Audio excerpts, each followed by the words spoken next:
Support for this show, Politics Done Right, comes from politicsdoneright.com, publishers of How to Make America Utopia, Take Away the Economy from Those Who Rigged It. As I See It, Class Warfare, The Only Resort to Right-Wing Doom. It's Worth It, How to Talk to Your Right-Wing Relatives, Friends, and Neighbors, and other books written by Egberto, Willies. Welcome to Politics Done Right. My name is Egberto, Willies, your host. Good morning, Houston. Good morning, Harris County. Good morning to the great state of Texas.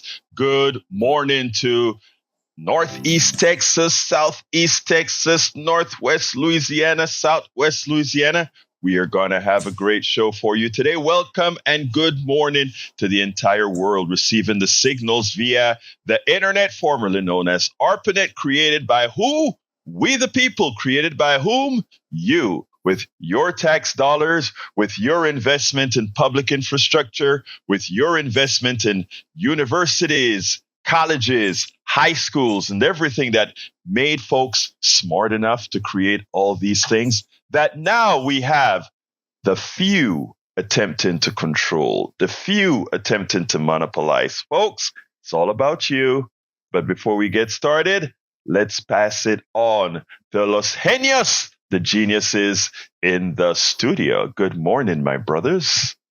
Oh, those heinous geniuses. Heathen genius. And here we are in control for now. Yes. Yeah, The computer goes astray again. I've had several computers decide to not work today or not work the way they're supposed to. Well, we're entirely too dependent on this stuff. And when it doesn't work, we can't do anything about it. So we were lucky to have a broadcast this morning. Yesterday afternoon at 2:50, AT&T's 5G network goes away. Along with our transfer signal. Yes. So I went out there, try and work on it. We are sitting on a T-Mobile box now. That my very own T-Mobile box is out at the transmitter doing the stuff that the AT&T box will not do. So I'm not happy this morning with AT&T. And I don't know if it's the modem that just went out. It seems to be okay. But the 5G signal and the 4G signal will not come in. And I don't know why. So that is a mystery to be solved later on this morning. It's like, why is this stuff not working? Because it is, after all, electronic, tin cans, and string. Well, folks, before Jack comes in and say anything, this is what I'm talking about. We talk about this a whole lot, about what it takes to keep a station on air that doesn't have a big staff, that just have, in this case, one person doing what's necessary to make it happen. I mean, we are concurrently operating 3 locations to ensure that you can hear this. And with the pace and magic that Brother Howard Reynolds is able to do to make sure that no matter what, if it's possible to keep us on air, we're on air. Let's give Brother Howard Reynolds a big thank you. Let's give Brother Harold Reynolds some kudos here and a hand clap, folks, a hand clap, because, man, he made it happen. Anyway, back to you, Jack. No. We just want to give you your kudos. We don't want to hear you come back and try to be modest at all. Nah, folks, this brother requires the kudos that he's reserved. That stuff, man. It makes me turn red. Well, hey, I can't turn red, so I ain't gonna complain. So look. Yes, you can. You know, honestly. Yeah. Folks of color, they can blush. I've seen it. Yeah. Yes. So they can blush. Yes. And you can notice it too. It's like, you're blushing. I used to work with a guy named Rudy Rush. Maybe to you as a comedian, but he worked over at the Beat and Afternoon Drive. And I'd come in, I'd just love on him and give him hugs and all that. And he says, "Man, you're just the best person in the world." And I said, "Well, Rudy, no, you're the best person in the world." And he's turned red. And he turned red because he has the same hairstyle as you do. And he just turned red all over. I said, "See there, you're blushing." He goes, "No, man, people of color can't blush." I said, "Baloney, they can, because you're doing it right now." But anyway, folks, before folks, so let's finish off before this with Howard Reynolds. Thank you, Howard, for making it happen, brother. Come on in, Jack. Good morning, Egberto. How are you? I'm doing fine, sir. All right. I didn't have time to write anything this morning because we were dealing with technical issues. So I'm going to read one from the past. All right, ladies, this is about you, your reproductive health, and your vote. I hope the women, and especially the young women, are paying attention, and I know you are, to the rhetoric that the conservative right is putting out, demonizing women's reproductive rights, demonizing doctors who deliver care for women's reproductive health.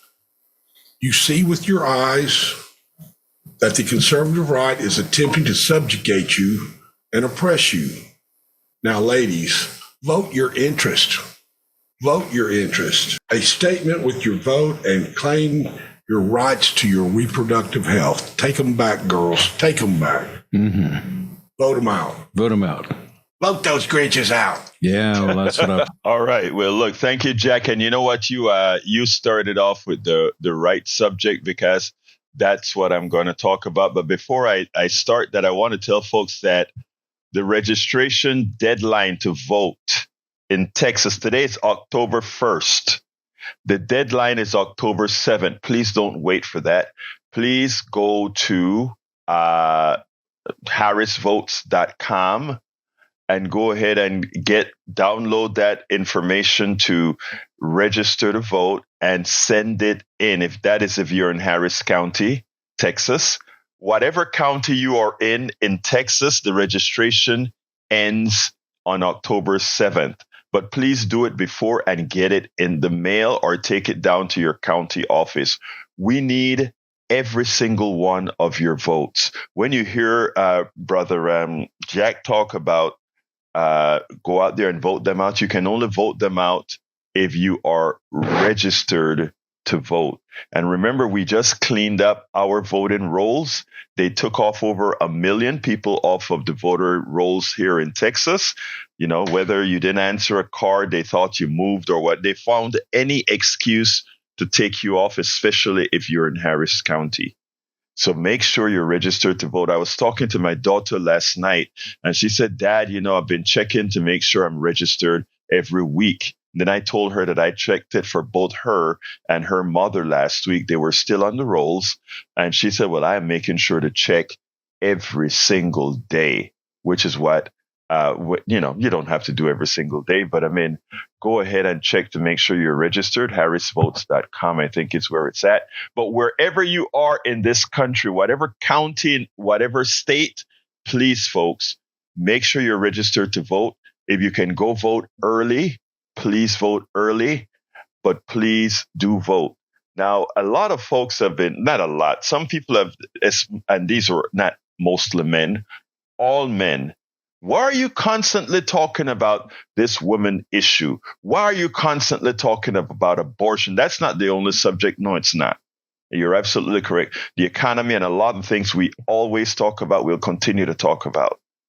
But if we get the wrong government in for the next 4 years, that's 4 years worth of death for a lot of women in states where the rights to their bodies are denied. We already have had several deaths in Georgia. We're going to talk about Georgia in a little bit because it's important what that judge in Georgia said.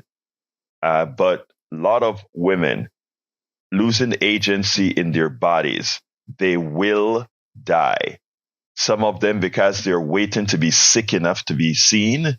Some of them because they're going to go through alternative methods to take care of their own bodies, to take care of their own personal economies. So that's why we are so concerned about saying everybody needs to go out there and vote. Women, you need to vote appropriately. And men who love women need to be there in that supportive role to vote appropriately. Do not let extremists put the life of your daughter, the life of your niece, the life of all your sister, your mother at risk. I'm going to start the program, but since Tag is already on the line, let me bring Brother Tag in, and then we'll officially start. Come on in, Brother Tag. Good morning, Egberto. How you doing? I'm doing fine, sir. Talk to me.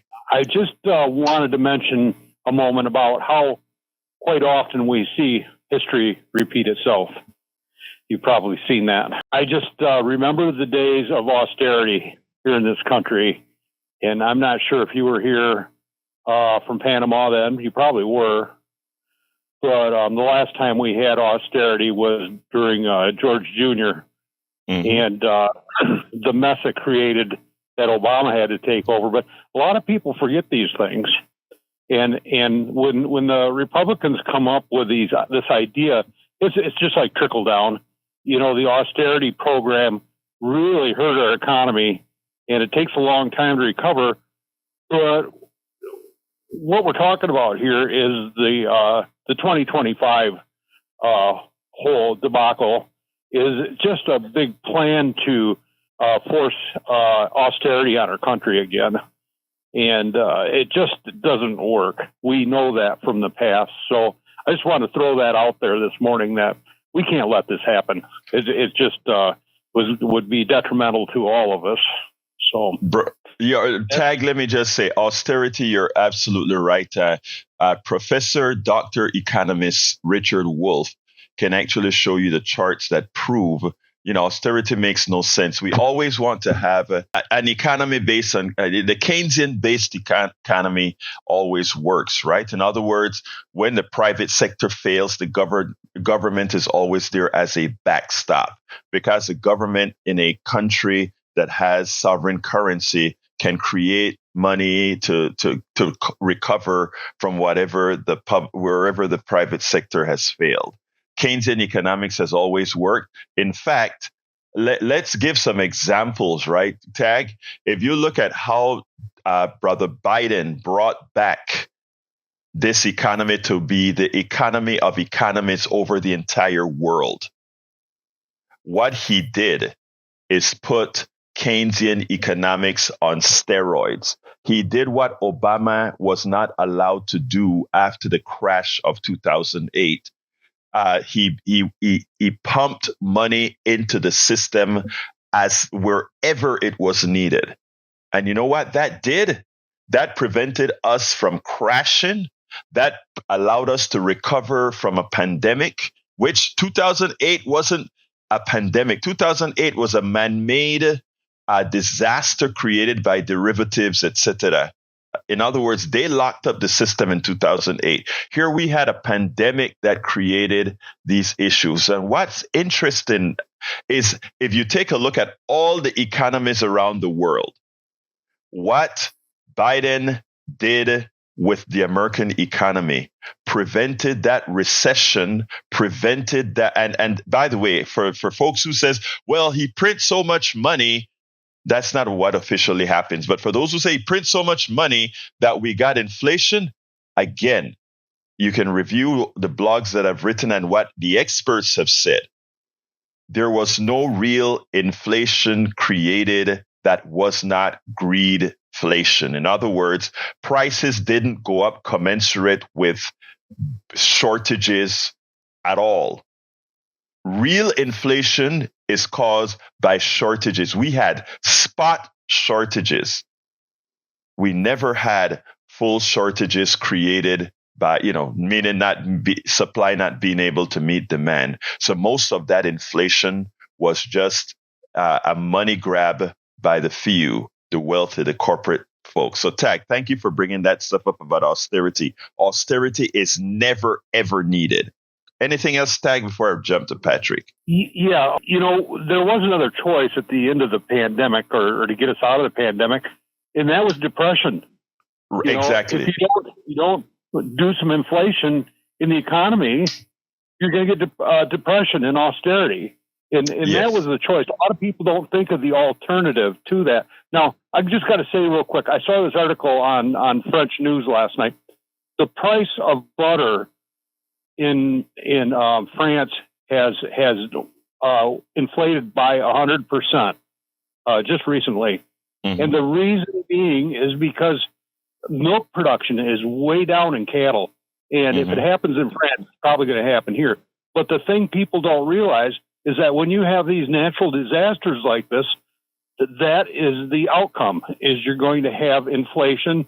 And unless they do something to stop that with the economy, it would be really hard on everybody. So this time we had kind of a landing because they put the money out there for us.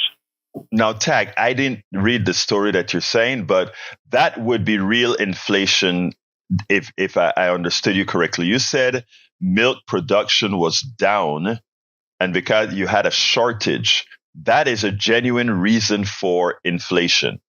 What we had in America was not a genuine reason for inflation. There was really never, ever an oil shortage. And that increase in the price of oil, when it permeates itself through the economy, transportation for goods increases, fertilizer prices increases, just from having oil go up, just from them stealing money with oil. That created that problem. All pieces went up because we are an oil-driven economy. Thank you for bringing that up, Tag. I got to get to Patrick. You can see that with the price of butter going up 100% in France, that we will be shipping butter to France pretty soon in Europe, and our butter prices are going to go up too. So exactly. There's always a world economy. Yes. You're correct, but you have a wonderful day, sir. Thank you. All right, let's go to Brother Patrick. Come on in, Patrick. You're on, Patrick. Good morning. Kudos to Tag about pointing out real reasons for inflation, and we're probably in for it, and it's not going to be because of whoever is in office, but it will be because of policy. That gigantic storm that we just had.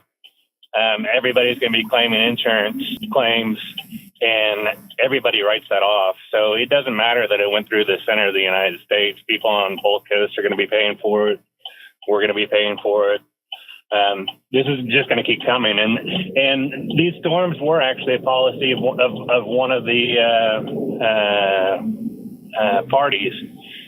There's pretty much just one group in the world now that denies climate. I just wanted to put that out there. And absolutely, and you're correct about.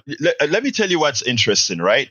You're so correct that one storm that went through Florida and now through the southeast and just decimated parts of North Carolina, Georgia, South Carolina, and Florida. That's going to shoot up the price of insurance. It's going to shoot up the price of a whole lot of things because all of us are going to pay for it. And guess what? I'm going to tell you right now, I don't have a problem with all of us paying for what's happening because of this hurricane. I don't. Because you know what? We don't know where that hurricane would have gone. It could have come to Houston. It could have gone anywhere. We could have big earthquakes in North Dakota. That's why we have that's why we're socialized, because we want to make sure that no one suffers sufferably. So I don't, yes, a bad thing happened throughout America. I want us all to be there to support all those people that are in pain right now. That's what a society is all about. So, but yeah, things may go up a bit because of that storm. Now, what we need to do is listen to what you just said, Patrick, and realize that we need to start preventing some of this stuff from happening, first of all, by reducing our hydrocarbon use, moving to net zero, so that we get less of this stuff. And we've already crossed the bar. So, it's going to continue to happen for a while, but we can at least make it a little bit better for our children and grandchildren. Continue, please, Patrick. I agree with pitching in, and everybody does need to be helping each other out 100%. But again, we need to really realize that since 1980, billion-dollar storms have increased tenfold. So we're experiencing this 10 times over. And I'm not going to beat a dead horse. I wanted to give props to Brian the other day. He called in, and he's correct so rare. I have to bring it up when he is correct.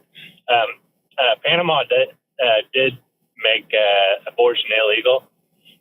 But the difference between Panama and Texas is if it's incest due to violence, if the pregnancy is endangering the woman, there's all provisions for them to get help. I'm not agreeing with Panama making abortion illegal, but at least they have the good sense not to endanger women to the degree that we are. Yeah, I looked it up and I forgot to mention that to him. I should have said, yeah, you're right on that, but, and put the but that you just put in there. But there's another thing that I also read about Panama, and that is there is a ship that stays in international waters for abortions that are not within those limits that you talk about. That women, I don't remember the name of the organization, that they run through Central America and the Caribbean to perform abortions in international waters for women that that don't fit the criteria for the country, and that involve also Honduras, Guatemala, and El Salvador. So that's they have the number. Oh, sorry, I thought you were done. I was going to say that's probably to reduce the number of. I was going to say I think that's probably to reduce the number of women that are going to die in alleys. So right. They probably understand that it's going to keep going. Lastly, and I'm sorry I'm going so long, but we talk about recovery from the COVID, and people keep pointing towards each other and saying disastrous policies. I'd like to point out that the PPP program was a disastrous program. There was no checks and balances. The boss I worked for, even when we went from working truly 80 hours a week down to 30, was threatening us, keeping us from going to get partial unemployment. He told me how difficult things were, and I even caught him taking hours off my timesheet. And I found out that same month he used all that PPP to buy a $10 million ranch. Wow! While we sat at home trying to figure out how we're going to eat. Are you still working with him? So, no, I quit. But that's what happens when you hand the rich the tools to fix what the poor is going through. It won't ever happen. You can't fix what the poor is going through by handing money to the rich. It won't work. Thank you. I'm glad that you pointed that out, because that story that you just told is a story that's been told over and over again. Even Marjorie Taylor Greene got a few $1 million herself from the PPP program. The people that made the best out of it, again, as usual, were a bunch of rich people, and they didn't have to pay that back. You know who had to pay it back? The lower small businesses that got not PPP loans, but lower interest rate loans, etc. It's amazing that how they always talk about people living on the dole, which is they're the ones generally living on the dole. Thank you very much, Patrick. Have a great day. You too. Brother Johnny, come on in. And then Rick after Johnny. Yeah, Patrick's story is not only aggravating, but it's scary on how the centrist Democrats, when they're in power, like during Obama's time, and they passed that TARP program, remember? Mm-hmm. Or during Hurricane Katrina, when George Bush was in power. No matter who's in the White House, the Democrats don't enforce agreements. So when the Republican businessmen agree to these agreements to hire so-called native-born Americans, they know damn well they're going to disregard it, because they know the Democrats are too sheepish to stand up to them and call them out and expose them. So we have these rip-offs over and over and over again. That's why Johnny, Johnny, I'm sorry to interrupt you, but I just want to say what I find, I wish Kamala Harris would use that sort of narrative that you just mentioned here, because I don't know if you remember during the time of the mortgage crisis, when all these banks were really taking away homes from people, even the ones done with illegal methods and whatever. She was a Democrat who fought back and got and this is real, I looked it up, $25 billion away from back from the bankers, back into the hands of people. So you kind of wonder why she doesn't play that up even more. That says, hey, where everybody was willing to screw the poor people, California didn't under when I ran the Attorney General's office. Continue, please, Johnny. It's amazing, isn't it? How it's so easy to forget these positives because they're so few and far between. And the reason I was calling was to remind our brother Tag that GOP austerity never went away. We're still dealing with it. And how does it manifest? It manifests in a variety of ways, one of which is the postal system, how it's being driven into the ground on purpose by Louis DeJoy, who's a thief. He's a thief, and he's getting away with it because of rules and regulations that we abide by while they ignore. How about our education systems on life support now? That is the result of GOP austerity. Basically, it's when Republicans are in power, they reduce the public treasure while at the same time transfer it to the wealthy, and they cut operating budgets for various government agencies, making them ineffective. And then they put people in charge of these agencies who don't care about public agencies. They undermine, like Louis DeJoy and that lady who is the brother of that mercenary guy who was in charge of DeVos. Yeah, GOP austerity is alive and well, and we've got to kill it along with the way we practice capitalism in this country. Otherwise, nothing will change. Thank you, Johnny. I appreciate your always wise words. I got to go to Rick, but before I go to Rick, I want to point out something. Thank you. I want to point out something because Johnny mentioned post office. The post office has always been able to balance its book profitable, etc.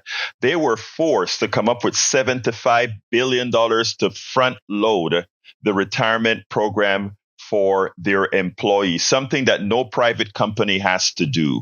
And the reason they did that is to cripple the post office and to make the post office look like it was less profit. Well, not profitable. The post office is not supposed to make a profit. It's supposed to break even. And what they did is they forced them to do it. And even above and beyond that, they're really not out of the game.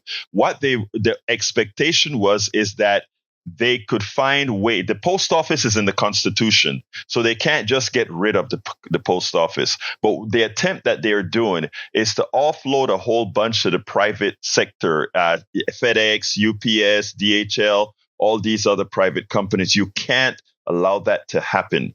Let me tell you, there is nowhere on this planet where you can actually send, no matter what part of the United States, a first class letter for under $1. The cheapest you could get that with FedEx or whatever is over $5. There's no other company on this planet in America that can get your mail to any part of this country, whether rural, urban, wherever. In fact, the private companies say, well, it doesn't make sense for us to establish service to this part of rural America or that part of rural America. Guess who does it? They offload, the private sector offload their last few miles to the United States Postal Service. That is a hell of an organization. When people tell you government doesn't work, let me tell you something. We, the people, work very well. Now, there are parts that we may want to get better, etc. Government works, and you need to ensure that it continues to work. The lies that they tell you, and when they try to promote a problem with government, the reason they do that is some rich private entity wants to get that market to profit from. I want you to remember this. The only having the government deliver stuff is a lot cheaper, a lot more efficient than the private sector, because the private sector has to pay the shareholders of FedEx, UPS, and DHL. They have to pay expensive executives of FedEx, UPS, DHL. It's a math problem. And they try to screw the math problem by asking the U.S. Postal Service to pay $75 billion in upfront load the retirements no private sector company is required to do. So don't buy the crap about the wasteful United States Postal Service, etc. It is simply not true. Let's go to Rick. Hello. I'm humbly known as Lord Reverend Ricky Dean Morris Jr. I'm your previous Homeland Security Supervisor to the Port of Houston. I keep hearing experts. I keep hearing we need to listen to scientists. And I keep hearing we need to listen to doctors. I agree with more so the doctor factor than if we pull out of the history books the scientists that were bomb makers from overseas or even under Hitler. Our government hired those guys. So a lot of them went from bomb making to just being simply called scientists. So we don't know what side they've been playing on. But a reality I could give you is we had about 14 to 20% inflation, and that was between 2020 and go up to about 2022. And if you go before that, go all the way back as far as you want. As long as Biden's been around, we've heard about 2 to 4%, whether it be inflation, whether it be unemployment, with everything they've tried to keep around those same numbers, because the government is required to enact certain money that's supposed to go out to the people, not back to the government. But when you had Trump run for Democratic president, Barack Obama roasted him. So then whether he realized his friends turned on him or we were looking at a big act, because you normally call the people that are going to roast you. I think we've gone forward with 2 administrations that we've come from the past with, and Biden's pretty much been in and around the White House the whole time. So people say you can't blame one person for certain things, but Jerome Powell is the person not being highlighted for saying when they locked you down during COVID, hey, inflation is because everyone's locked down and there's no money moving around. That same individual, just like Dr. Fauci said, Trump punked them. They say that Trump made them scared. So Biden being in the White House with Kamala Harris, not as a senator anymore, but as his vice president, that same Jerome Powell said, inflation is because too many people went back to work and there's too much money floating around. I'm listening, and I can pull up any one of those news articles that I just told you about. And that same Jerome Powell said there's so much money floating around now that we got to get rid of 2 million jobs. So if no one remembers Fmr, go back to 2000. Fmr and baby formula was about $2 and 60 some odd cents. Well, you come forward to today, $50 for that same Fmr. And there's a $1,000 kennel meal or something over in Europe. Now you tell me what kid or what family is going to go out and get that with that same $1 they take out of your Social Security and try to split it 10 ways to pay health care through Medicaid, Medicare, Social Security, and SSDI. That same $1 try to pay the police, fire department, ambulance, emergency room, the teacher's salary, the free lunch for the school kids they keep forgetting to sign. But they find a way to say we can't print money for the people in need here at home in America. Whether they disenfranchise the people from Hurricane Harvey, go back to Hurricane Night. Rick. If I could be, you said an expert, right? And then y'all keep cutting these people off. I'm your previous Homeland Security Supervisor to the Port of Houston. I'm the guy that put the TWIC card in place. It goes customs for police captains around the globe. So when the presidents get on Air Force One, they go through TSA. They're going by this nobody's rules. All right, Rick, brother Rick. You've been speaking for 4 minutes and 19 seconds. 4 minutes and 19 seconds. So let me just. It's okay. I want y'all to keep speaking, and I love y'all souls. No. But what I want to give you some kudos. Hold on. Please, hold on. Please. I want to give you some kudos. All right. First of all, I want to say you mentioned a whole lot of very smart points that needs to be acknowledged. So first of all, thank you. Now, I don't know if you're a constant listener of this program or not, but I think you would have heard me tell you that when they tried to tell you that there was too much money floating around, which was the cause of inflation, I dispelled that crap several times over. I did that. When it comes to... I appreciate that. Okay, so let me continue, my brother. And I also want you to realize that yes, you're correct about much of what Powell had said about losing $2 million. 2 million workers. Elizabeth Warren called Powell out on the Senate floor when he made that comment about 2 million people needed. I mean, when she said his report infers that it's 2 million workers that needed to go to get inflation down.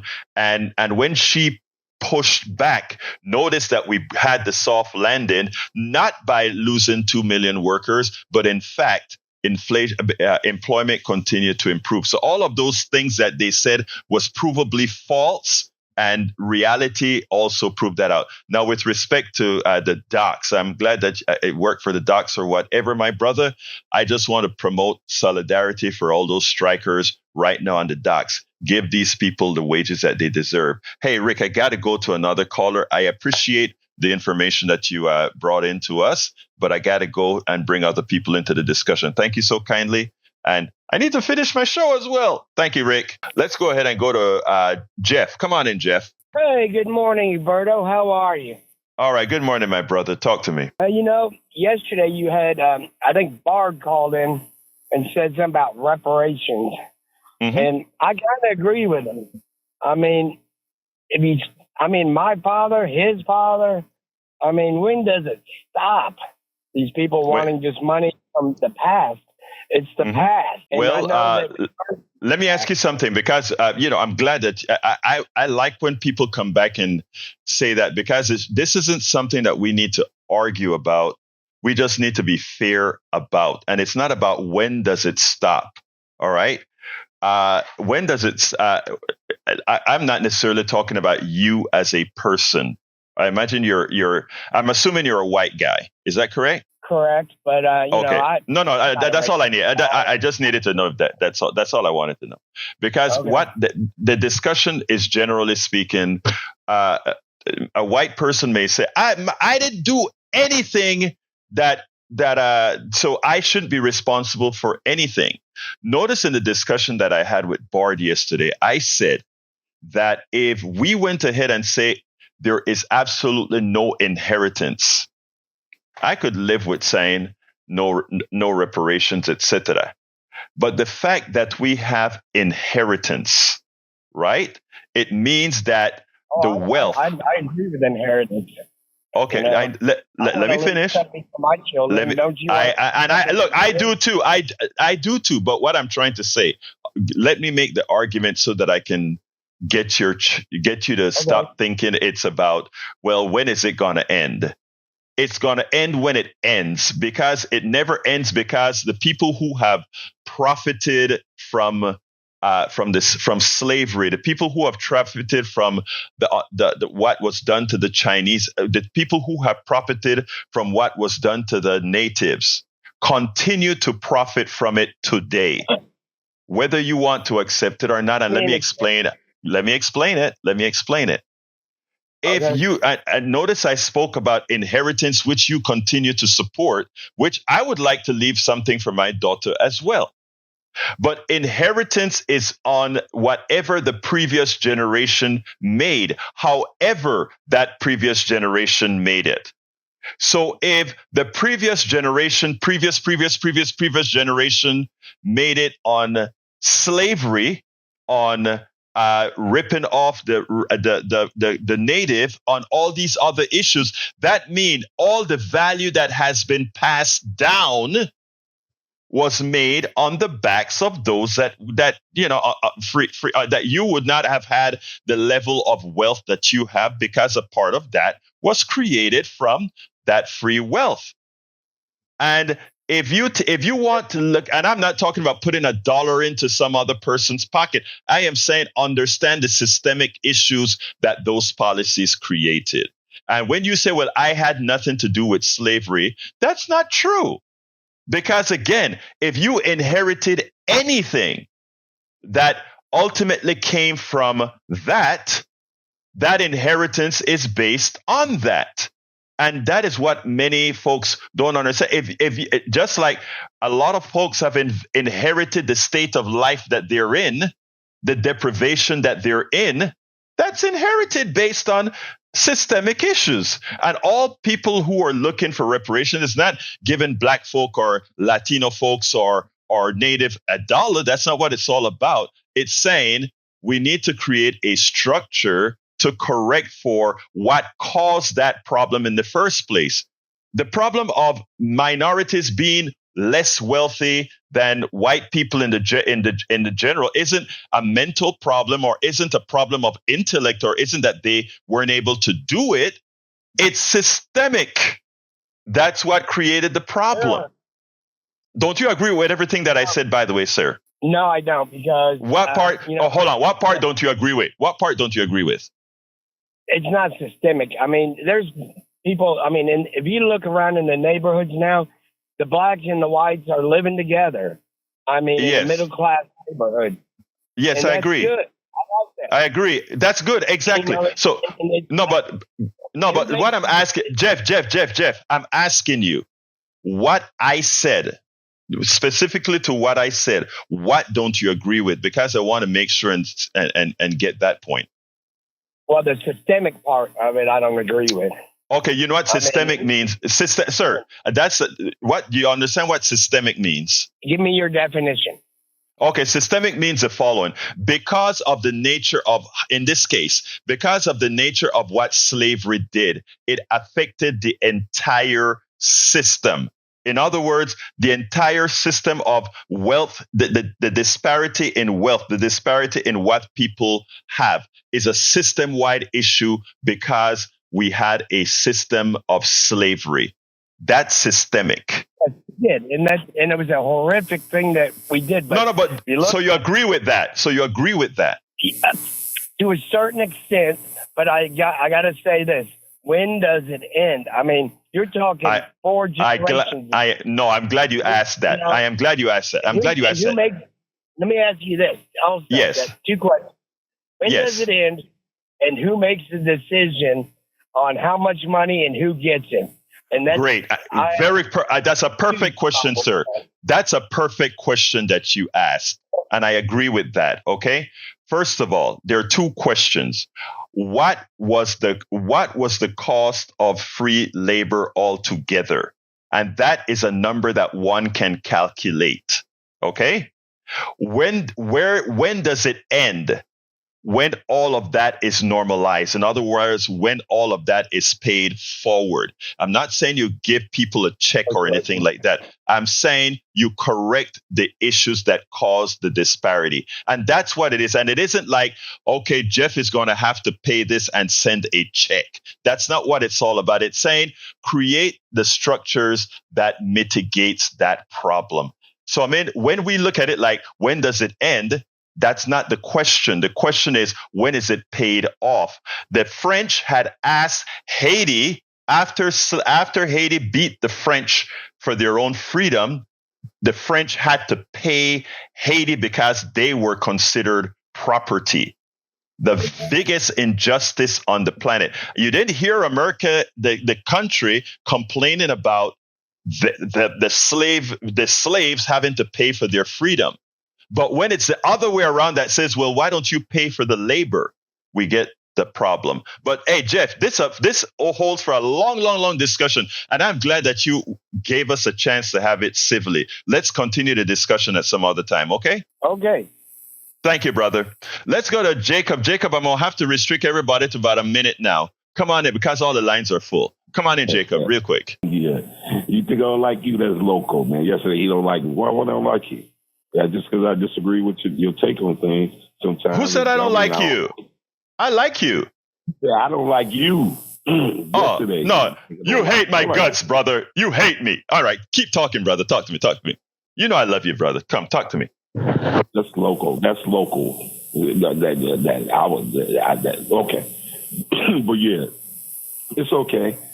far as them, far as reparations, because it's going to come from the Creator Himself. He said, "Abram, no for thy sure that I see will go to a land and not theirs, and they shall afflict them for 400 years. And after where I sent them, they shall be judged, and they're going to come out with great substance." So it doesn't matter.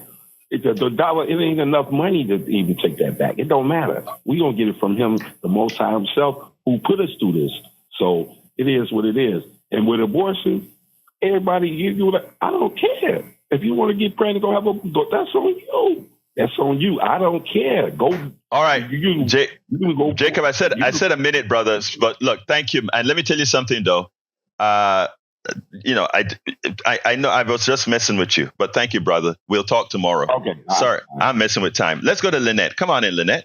Good morning. Just wanted to say thank you, Egberto, for all of the explanation, because it was great.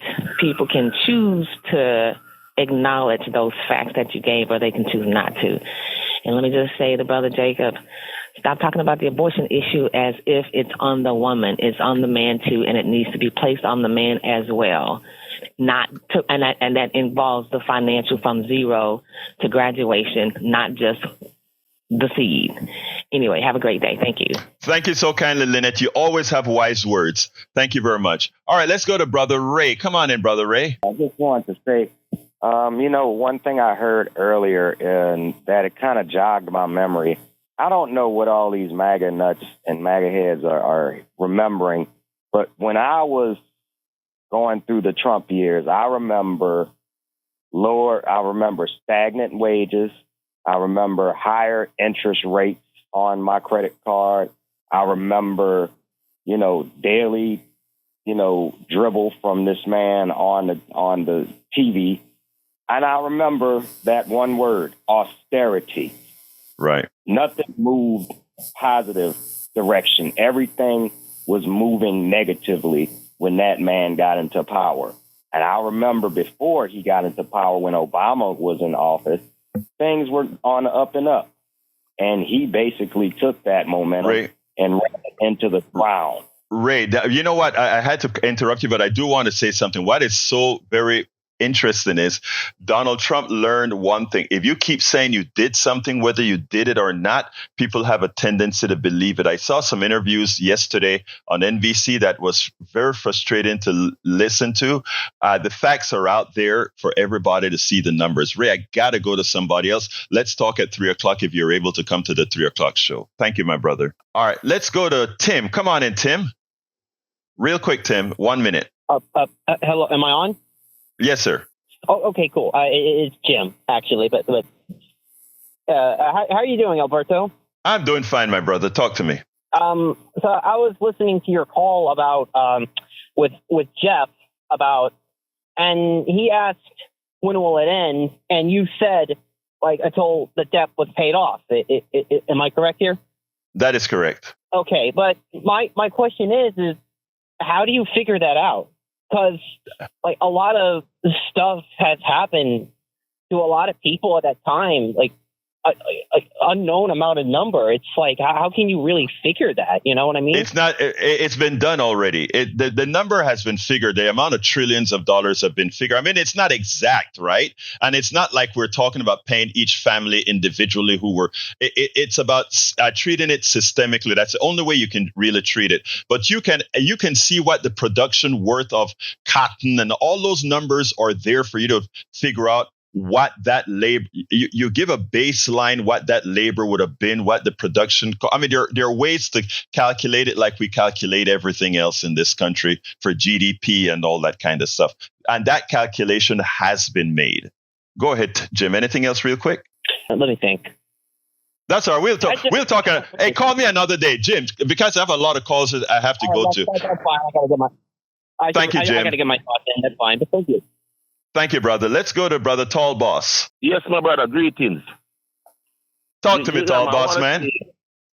I want to say, when a guy come on the radar and he say he doesn't have anything to do with racism or anything, but he call himself a conservative. But what are you conserving? What your racist forefather did? So the argument have always continued. That's what he's doing. That's the guy that spoke previously. This argument has been going on for centuries, man.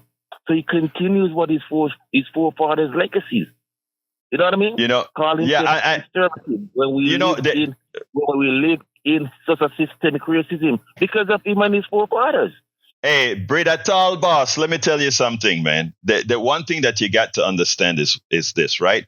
Most of the reason people have the comments that they make is because they were not informed appropriately. Even Jeff, you notice what I try to do with Jeff is take him one step at a time, because people are basically good and honest. Once you actually present the stuff, not the lies, you present the stuff. So we'll take care of that. Tall boss, I gotta go, but we'll talk another time.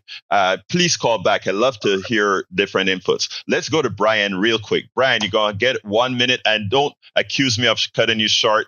I'll fix you up the next time. Come on in, Brian. Okay. Yeah. MSNBC, CNN, they didn't have any of these numbers out yesterday. I told you I'm a numbers guy. 500,000 felonies. 500,000 felonies from the immigration system. That came from ICE itself. Yes, and you know what? Stop. That didn't cover. That was over all the I mean, it's a lie that's out from the right. Okay, that didn't cover just the years under Biden. It covers over 20 years. Look at the data and look at the source. And I did it again. Remember, that isn't over the Biden administration. That is over several decades. Thank you, Brian, for bringing some misinformation. I got to go to Derek. Come on in, Derek. Hey, quickly. Thank you, Berto, for using subject-verb agreement when speaking about the reparation issue. Jacob would have a compelling argument, but history can be boring if you can't place it in present time. Now, like Minister Farrakhan spoke about reparation as being not giving money, a lot of money. He spoke about reparation as being a transference of knowledge. How did you build what you build? What if you would give the communities, black community, that type of information? Then they can really use the reparation model to benefit the whole. Berto, we got like you was trying to tell the guy that you're looking at generational wealth that was built off the backs of others for free. Don't holler that it's not going on. Yes, it is, because many of the insurance companies that's still around today, but was insuring the slaves back then. So how come you don't go?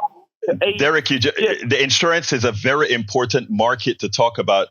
To talk about, I don't have the time right now, but thank you for bringing that up, because that is one other thing that I should have mentioned to the person. I'm glad you brought up insurance. I got to go to David, but thank you for calling in, Derek. All right, let's talk to David. David, real quick, 45 seconds, brother. Oh, no trouble. Thanks, Egberto. And I'm glad I followed him, because I was along the same lines. When you think about the reparations of the companies from 150 years ago, many of them were insurance companies. And when you think about environmental racism, that people were not really allowed to escape from the sections of town that were being polluted. The big corporate polluters have dumped onto certain neighborhoods, and now the insurance companies should be not only hitting those polluters hard, but they should be protecting those neighborhoods from the poisoning. And so it would be an interesting market forces technique to see if those insurance companies would actually give a super low rate to the people that live there and a super high rate to the polluters. Interesting. Very good concept. I love that. Let's talk about that another time, David. I got to finish off with Johnny. And Johnny, you only have, thank you for that, David. Got to go. Johnny, you got 30 seconds. Okay, real quickly. To answer the question when he says, when is it going to end? Instead of asking that question, he should ask himself, when, because money is fungible from one generation to the next, when are we going to have people who feel self-entitled to steal and continue legacy admissions to colleges, as well as... now I forgot my train of thought. Oh, God. That's all right. We'll talk another day, Johnny, but I got the first part. Thank you so kindly. Let me throw it to the studio before we close this baby out. Oh, nothing here from me. What you got, Jack? Well, Mr. President, ex-President Jimmy Carter turns 100 years old today. Yes. Bunch of clean living, baby. Bunch of clean living. I love that, man. I love President Carter. President Carter was one of the best. He's lived the life that everybody talks about. He built homes. I mean, I was a contributor to his that thing that he had for building houses. I can't remember it off the top of my head right now.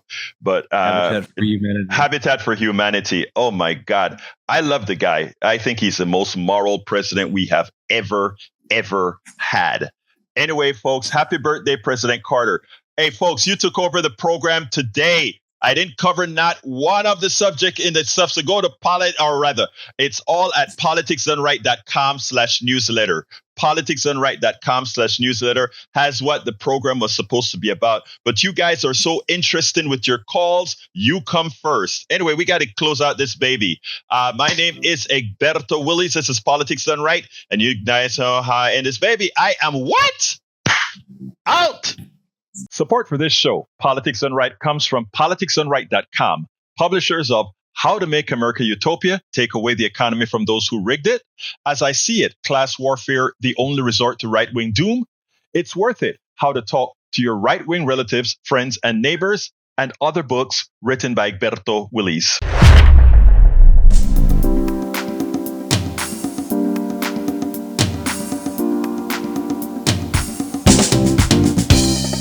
Welcome to Politics Done Right. I am your host, Egberto Willies. This is a progressive program that will take the mystery out of politics. This is the program that will encourage you to make sure government becomes we the people.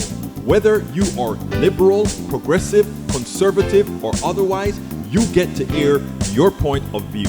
We are an independent media outlet that, unlike mainstream media beholden to corporations, we only owe allegiance to you. Remember, you can also send me a tweet at EGBERTOWILLIES. That is at Egberto Willies. Let us engage. It is Politics Done Right.